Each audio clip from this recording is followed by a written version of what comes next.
sebenarnya sederhana. Ilmu tajwid adalah cara kita Bismillahirrahmanirrahim. membaca Al-Quran Assalamualaikum dengan tartil. warahmatullahi Jadi wabarakatuh. kita tuh membaca Al-Quran agar tidak Innal salah-salah hamdalillah dan sesuai nahmaduhu dengan wa nasta'inuhu wa harokat, sesuai nastaghfiruh dengan wa makhrajnya, na'udzu sesuai billahi dengan min tempat syururi keluarnya anfusina wa min tersebut. syarriati a'malina. Lalu ada May tujuan yahdihillahu utamanya fala yaitu mudilla agar lahu wa kita la yudlil menjaga fala makna hadiya lahu. ayat-ayat Asyhadu an la Al-Quran ilaha illallah wa la agar syarika lah tidak wa asyhadu ada anna Muhammadan terjadi abduhu wa rasuluh. kesalahan Amma ba'd. membaca, karena sedikit kesalahan membaca Saudara-saudaraku, itu bisa pada membuat kesempatan kali ini arti yang izinkan berbeda saya jika menyampaikan berbeda suatu ilmu tajwid yang Kita paling langsung penting atau masuk salah satu ke yang paling penting, yaitu makhorijul sebenarnya huruf, dari mana asal kata yakni tajwid itu. tempat keluarnya Jadi, huruf-huruf hijaiyah kata tajwid itu dalam diambil tajwid dari bahasa menurut Arab, manhaj itu salaf. jawad. Apa makna dari jawadan itu sendiri?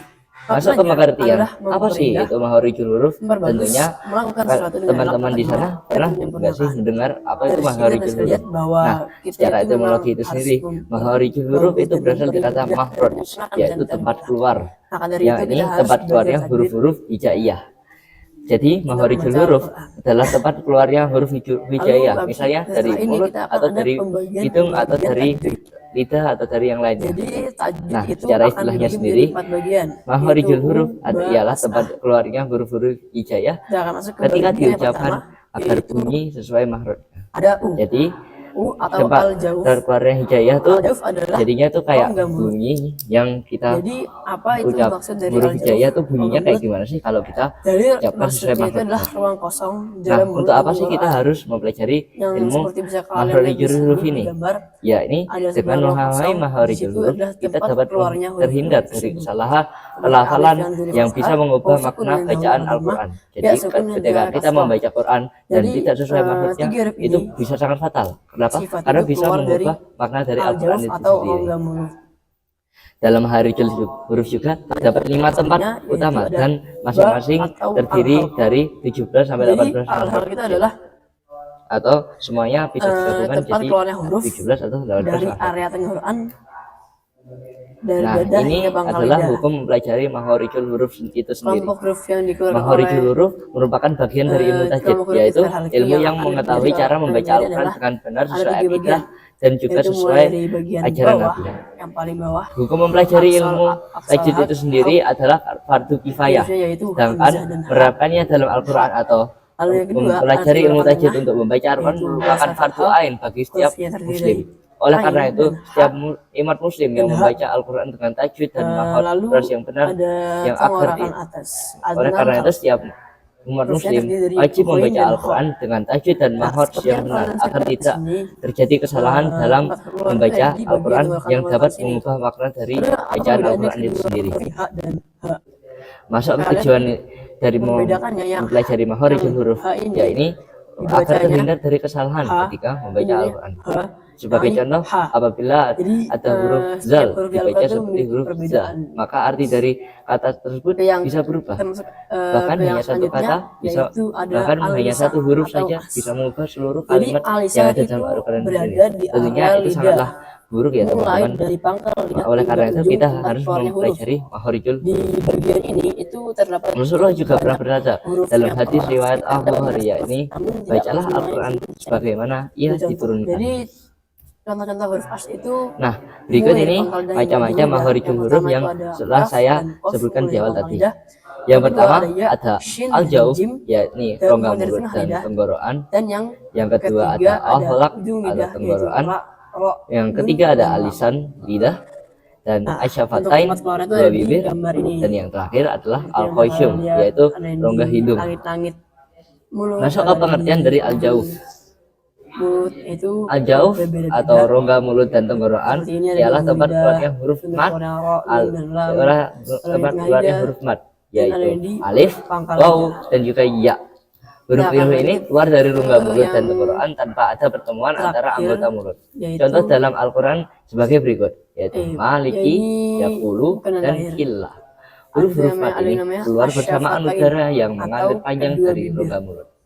Keluar pada kedua bibir bagian atas dan bawah. Jadi al-halaq atau tenggorokan. Al-halaq itu adalah Al-halq atau tenggorokan merupakan salah satu tempat utama keluarnya huruf hijaiyah. Dari bagian ini keluar 6 huruf yang disebut dalam huruf yang disebut huruf halqiyah karena seluruhnya keluar dari tenggorokan. Tenggorokan terbagi menjadi 3 bagian, yaitu bagian bawah huruf hamzah dan ha keluar dari pangkal tenggorokan paling dalam, dan bagian tengah ada ain dan hak yang keluar dari bagian tengah tenggorokan dengan suara yang lebih ringan, dan yang terakhir adalah bagian atas yaitu huruf ghain dan hak yang keluar dari bagian atas tenggorokan dengan suara berat dan bergetar. Jadi Contoh bacaannya ialah makhraj khalaqo, ini amila, itu dan hada. tidak ada huruf yang tersendiri, melainkan hanya keluarnya Berikutnya suara adalah u alisan nun, atau lidah. yaitu Alisan atau hukum lidah idgham merupakan lebih tempat gunnah, keluarnya ikhfa, huruf paling iqlab, banyak, nun, dan mim yaitu bertasydid. 18 huruf yang keluar dari beberapa Jika bagian contohnya lidah. mungkin hanya saya Berikut seperti adalah salah satu huruf yang keluar dari lidah. seperti itu. Antara Contoh lain ialah dari qaf guna dan itu kaf sendiri. yang keluar dari pangkal Kita lidah yang akan menempel masuk pada ke langit bagian belakang, jim, kesimpulannya. shin, Jadi untuk dan apa sih ya sebenarnya yang kita keluar belajar dari bagian fajr? tengah lidah dan bagian langit-langit tengah. Jadi, Zod yang pertama, yang keluar dari itu sebenarnya sisi untuk lidah yang mengikuti bersentuhan seluruh dengan perintah gigi rahmat. hukum. Huruf-huruf Perintah. ini disebut Hukumnya adalah huruf fardu ain. lisaniyah karena Membaca semuanya Al-Quran keluar secara melalui benar gerakan dan lidah yang adalah berperan aktif perintah langsung dalam dari Allah pembentukan bunyi. Subhanahu wa taala. Berikut Di surat ialah contoh Al-Muzammil bagiannya. ayat 4. Kata apa? Para ulama menetapkan Razaqo, bahwa mengamalkan tajwid sabaro, saat dan membaca qaul. Al-Quran adalah fardu ain, wajib bagi setiap muslim yang Yang muqaddaf. keempat, Ini berarti kita ada Anda wajib asyafatain, membaca sesuai yaitu kaidah 2 bibir. yang diajarkan oleh Dan yang Rasulullah ini SAW. menjadi tempat keluarnya beberapa Dan huruf kedua, yang melibatkan pertemuan adalah atau pergerakan kesempurnaan bibir ibadah atas dan bawah. dan keberkahan. Huruf yang keluar dari Menyempurnakan 2 bibir bacaan. antara lain ialah Anda memastikan fa setiap kata yang Anda keluar baca dari sesuai dengan pertemuan cara antara bibir turunnya bawah wahyu dan ujung gigi dengan jari ibadah atas. yang sempurna. Ba dan mim Meningkatkan khusyuk yang keluar ketika dari Anda fokus pada kedua kaidah bibir yang Anda akan menutup lebih rapat, mengerti dan dan merenungkan waw ayat yang Anda keluar baca. dari 2 Dan bibir yang yang ketiga, terbuka ada sedikit ketika keterampilan dasar diucapkan. makhraj dan Huruf-huruf sifat. tersebut disebut Sinafasi, huruf Anda juga tahu persis syafawiyah di mana setiap huruf karena dikeluarkan. keluarnya Makhrajnya melibatkan mulai gerakan dari bibir. pengelolaan al-halal, Contoh hingga bacaannya yaitu asyafatain. fi, Ini sangat ma, berguna jika Anda ingin barokat, mendalami wallah. bahasa Arab secara umum. Dan Anda juga dapat Baik, yang terakhir membedakan huruf ialah yang al-qasyum membedakan huruf atau yang makhrajnya rongga hidung. berdekatan atau mirip. Al-qasyum Seperti merupakan za, bagian rongga zal, yang dan terdapat zai. di bagian atas hidung. Oke, Dari bagian ini tidak ada sepertinya huruf khusus yang cukup keluar, segitu aja namun dari saya. menjadi tempat keluarnya Kurang suara lebihnya mohon bungun maaf. atau bunah. Suara bunah Wassalamualaikum muncul pada huruf warahmatullahi nun dan wabarakatuh. mim. Bisa kita dengar asli yaitu nun dan mim.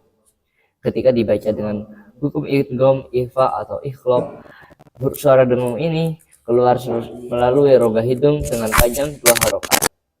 Contoh bacaannya itu amba'a, ma ya ma, sami'u alim, seperti itu. Mungkin itu saja dari macam-macam makharijul huruf.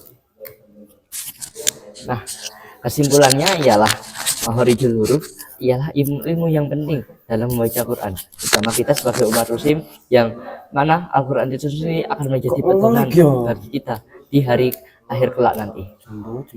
Dengan mempelajari ilmu makharijul huruf, kita dapat menaat atau mengikuti ajaran Nabi yang membaca Al-Quran sesuai dengan makhraj dan bacaannya asli yang merupakan lafaz Allah.